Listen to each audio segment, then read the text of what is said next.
បាទសូមគោរពបាទអាជ្ញាជំរាបសួរបាទដល់ពុកម៉ែបងប្អូនទាំងអស់បាទដែលតាមនិយមតាមដានប្រភេទគុំកងក្រោយនេះឈុតបាទថ្មីទៀតហើយបាទនេះគឺមានរមោត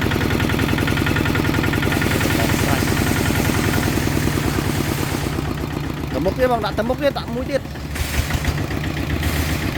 ដាក់លេខ2មកបងដាក់លេខ2មក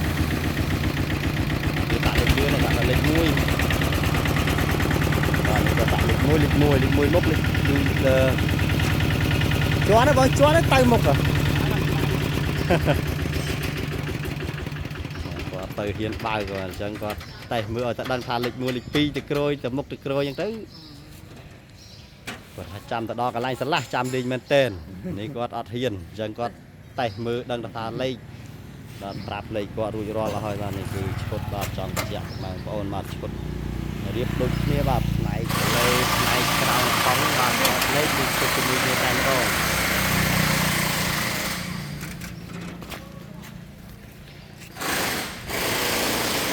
បាទមួយគ្រឿងនេះបាទគឺគាត់កំងបាទកំងហ្វ្រាំងបាទហ្វ្រាំងស៊ីមែនតើបាទជាន់បកតែម្ដងគឺនេះគឺបងលេខគឺគាត់ត្រាច់អបលេខបាទការអ៊ីសានការតម្លើងបាទតម្លើងផ្លាច់ការយើងប្រើប៉ុណ្ណឹងបាទគឺងាយស្រួលបាទគឺមិនមានប៉ះពាល់តែយើងតម្លើងប៉ុណ្ណឹងស្រួលបាទប្រើស្រួលបាទខ្សែពៀនរពាក់ពីលីកលីជុំប៉ុនគ្នា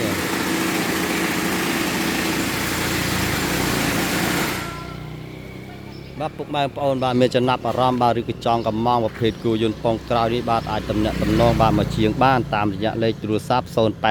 9534 241បាទទីតាំងយើងខ្ញុំបាទស្ថិតនៅភូមិគរៀនដែតឃុំត្រៀលស្រុកតាំងគូខេត្តកំពង់ធំបាទពុកម៉ែបងប្អូនបាទមានចម្ងល់បាទឬក៏ចង់សាកសួរព័ត៌មានបន្ថែមបាទអាចតំណាក់តំណងបាទមកជាងបានបាទតាមរយៈលេខនៅខាងលើបាទនេះពុកម៉ែបងប្អូនបាទមានត្រង់បាទគឺឬក៏មានកង់មានអីចឹងអាចមកតម្លើងបាទតម្លើងជាឈុតកលេបានបាទនេះដោយសារគូយន្តគាត់នេះគាត់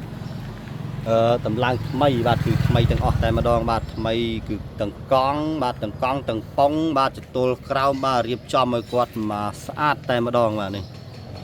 បាទរៀបចំឲ្យគាត់មកស្អាតបាទចំណែកត្រង់របស់គាត់នេះបាទត្រង់គាត់ប្រើ4-5 ឆ្នាំហើយបាទរៀងចាស់បន្តិចហើយបាទដោយសារគាត់ថាគាត់តម្លើងទៅជើងក្រោមក៏គាត់ថ្ងៃណាគាត់មានឱកាសអញ្ចឹងគាត់អាចឈូសឆាយត្រង់ហ្នឹងតម្លើងសាច់ត្រង់ថ្មីបាទសូមអរគុណច្រើនបាទជម្រាបលា